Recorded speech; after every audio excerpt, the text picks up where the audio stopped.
घने जंगल के बीच एक पुरानी जीप धीरे धीरे कच्ची सड़क पर आगे बढ़ रही थी। डॉक्टर निशा ने खिड़की के बाहर देखते हुए पूछा, कितनी देर और लगेगी? ड्राइवर ने बिना पीछे देखे जवाब दिया, बस मैडम 15 मिनट और।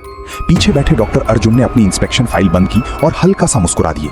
अच्छा है, 2-3 दिन का काम है। हॉस्पिटल चेक करेंगे, रिपोर्ट बनाएंगे और कल या परसों तक वापस। मीरा ने हंसकर कहा, सर, आप हर इंस्पेक्शन से पहले यही बोलते हो। पिछली बार याद है, बिल्डिंग की छत ही गिर गई थी। तीनों जोर से हंस पड़े। कुछ ही देर बाद जीप की स्पीड धीमी हो गई। सामने एक पुराना लोहे का बोर्ड नजर आया, राजकीय सामुदायिक स्वास्थ्य केंद्र देवगढ़। हॉस्पिटल देखने में बिल्कुल वैसे ही था जैसे किसी भी छोटे गांव का आम गवर्नमेंट हॉस्पिटल होता है। सब कुछ बिल्कुल नॉर्मल था। ड्राइवर ने जीप रोक दी। तभी हॉस्पिटल के अंदर से लगभग 50 साल के एक डॉक्टर बाहर आए।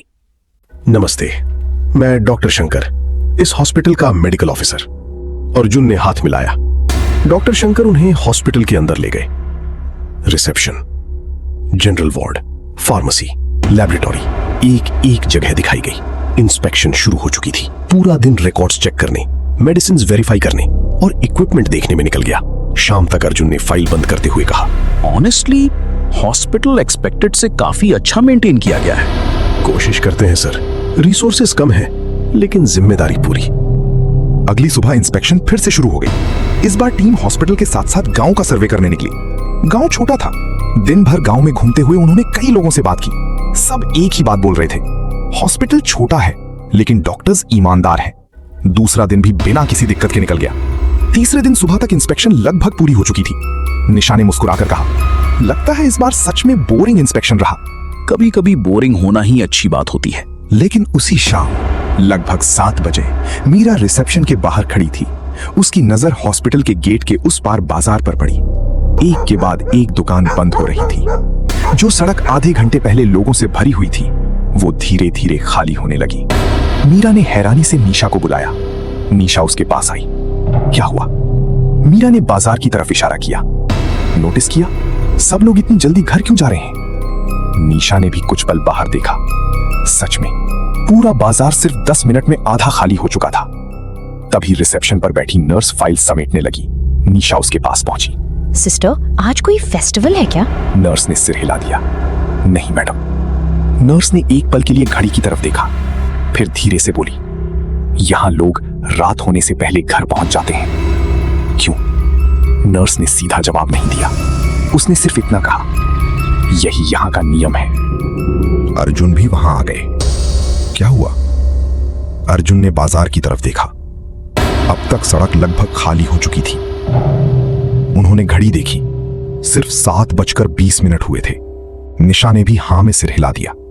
तीनों ने बात वहीं खत्म कर दी। उन्हें लगा ये बस गांव की एक पुरानी आदत होगी, लेकिन असल में ये आदत नहीं थी। ये एक ऐसा नियम था जिसे देवगढ़ का हर इंसान बचपन से मानता आ रहा था। और सिर्फ 3 दिन बाद ये नियम उन तीनों की जिंदगी हमेशा के लिए बदलने वाला था।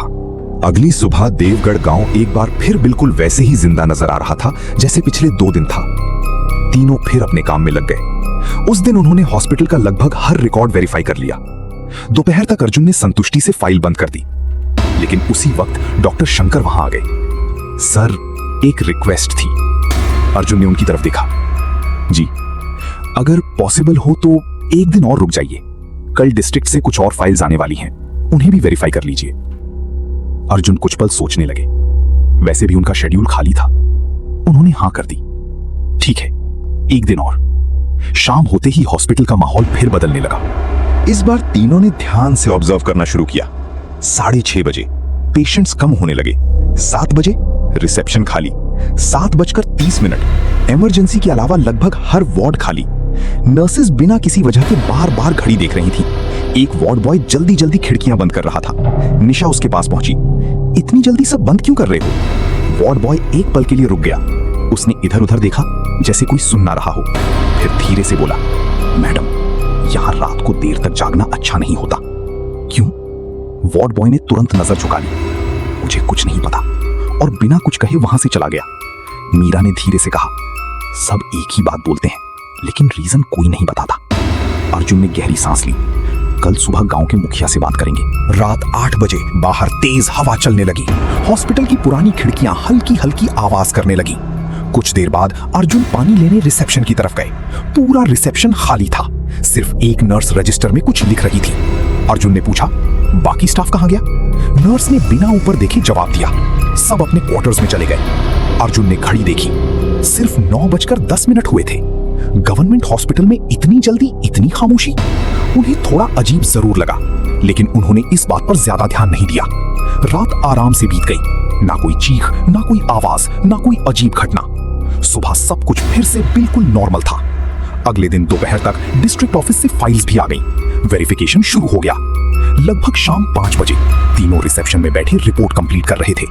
तभी अचानक हॉस्पिटल के बाहर से तेज भागते हुए किसी आदमी की आवाज सुनाई दी, डॉक्टर, डॉक्टर, कोई डॉक्टर है क्या? रिसेप्शन पर बैठे सब लोग एकदम खड़े हो गए।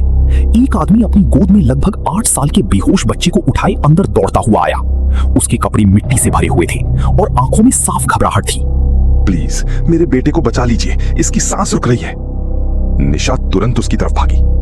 मीरा ने भी बच्चे की नब्ज चेक की। उसका चेहरा देखते ही दोनों डॉक्टर्स एक दूसरे की तरफ देखने लगे। बच्चे की हालत सच में बहुत सीरियस थी। और उस वक्त हॉस्पिटल की दीवार पर लगी घड़ी में 11:42 हो रहे थे। बच्चे की हालत हर गुजरते सेकंड के साथ खराब होती जा रही थी। उसकी सांसें टूट रही थी और उसका पिता बार बार डॉक्टर्स के पैर पकड़कर सिर्फ एक ही बात कह रहा था, डॉक्टर साहब, मेरा बेटा बचा लीजिए, सुबह तक ये जिंदा नहीं रहेगा। डॉक्टर निशा और डॉक्टर मीरा ने बिना देर किए बच्चे को इमरजेंसी बेड पर लेटा दिया। डॉक्टर अर्जुन ने रिपोर्ट्स देखी और तुरंत समझ गया कि ऑपरेशन की जरूरत थी। लेकिन जैसे ही ऑपरेशन थिएटर तैयार किया जाने लगा, हॉस्पिटल का पूरा स्टाफ एक एक करके ओटी के बाहर जमा हो गया। सबके चेहरे पर डर साफ दिख रहा था। डॉक्टर शंकर ने अर्जुन का हाथ पकड़ लिया। सर, प्लीज ऑपरेशन मत शुरू कीजिए। अर्जुन ने हैरानी से पूछा, क्या मतलब? बच्चा मर जाएगा? डॉक्टर शंकर की आंखों में आंसू आ गए। मुझे पता है, लेकिन अगर रात के 12 बज गए तो जो उसे बचाएगा वो खुद कभी वापस नहीं आएगा। निशा गुस्से में बोली, डॉक्टर होकर आप ये सब अंधविश्वास मान रहे हैं? डॉक्टर शंकर ने सर झुका लिया। अंधविश्वास नहीं है मैडम, 30 साल से अपनी आंखों से देख रहा हूं। मीरा ने घड़ी देखी, 11:56 PM। सिर्फ 4 मिनट बचे थे। बच्चे की हार्ट बीट और कमजोर होती जा रही थी। अर्जुन ने बिना 1 सेकंड सोचे ऑपरेशन ग्लव्स पहन लिए। हम डॉक्टर हैं, किसी को मरते हुए देख नहीं सकते। निशा ने भी मास्क पहन लिया। ऑपरेशन शुरू करते हैं। डॉक्टर शंकर ने आंखें बंद कर ली। हॉस्पिटल का पूरा स्टाफ धीरे धीरे ऑपरेशन थिएटर से दूर चला गया। ऑपरेशन शुरू हो गया। घड़ी की सुई धीरे धीरे आगे बढ़ रही थी। 11:58, 11:59 और फिर 12 AM। उसी पल पूरे हॉस्पिटल की बिजली 1 सेकंड के लिए चली गई। हॉस्पिटल में ऐसा सन्नाटा छा गया जैसे पूरी दुनिया रुक गई हो। ऑपरेशन थिएटर के बाहर खड़े अर्जुन ने एक पल के लिए शीशे से बाहर देखा। पूरा कॉरिडोर खाली था। एक भी नर्स नहीं, एक भी वार्ड बॉय नहीं। तभी धम, किसी बहुत भारी चीज के चलने की आवाज आई। एक कदम, फिर दूसरा, फिर तीसरा। पूरा फ्लोर उस आवाज से हल्का सा कांप रहा था। मीरा के हाथ कांप गए। सर, बाहर कोई है? अर्जुन ने बिना सर उठाए कहा, पेशेंट पर ध्यान दो। आवाज और पास आ गई। धम धम धम। ऑपरेशन थिएटर के बाहर लगे शीशे पर अचानक एक बहुत बड़ा सा साया दिखाई दिया। उसका सर आदमी से कई गुना ऊंचा था। लंबे हाथ, झुकी हुई गर्दन और 2 चमकती हुई आंखें। मीरा की सांस रुक गई। सर! लेकिन अर्जुन ने ऑपरेशन नहीं रोका। बच्चे की हार्ट बीट धीरे धीरे और कम होती जा रही थी। उसी वक्त ऑपरेशन थिएटर का दरवाजा अपने आप धीरे से खुल गया। दरवाजे के बाहर वो खड़ा था, लगभग 10 फुट लंबा, काले जले हुए जैसा शरीर, लंबे बाल और आंखें जो अंधेरे में भी अंगारों की तरह चमक रही थी। फिर उसकी नजर डॉक्टर्स पर टिक गई। एक पल के लिए पूरा कमरा बिल्कुल शांत हो गया। अर्जुन ने पहली बार उसकी तरफ देखा। डर उनके चेहरे पर भी था, लेकिन उन्होंने ऑपरेशन रोकने के बजाय और तेज कर दिया। बस थोड़ा सा और। राक्षस धीरे धीरे अंदर बढ़ने लगा। हर कदम के साथ ओटी की लाइट्स ब्लिंक कर रही थी। मीरा के हाथ कांप रहे थे, लेकिन उसने भी ऑपरेशन नहीं छोड़ा। कुछ ही सेकंड्स बाद मॉनिटर से एक तेज बीप सुनाई दी। हार्ट बीट नॉर्मल होने लगी, बच्चे की सांसें वापस आ गईं। ऑपरेशन सफल हो चुका था। उसी पल राक्षस रुक गया। उसने बच्चे की तरफ देखा। पूरे ऑपरेशन थिएटर की लाइट्स एक साथ बंद हो। हॉस्पिटल में ऐसा सन्नाटा छा गया जैसे पूरी दुनिया रुक गई हो।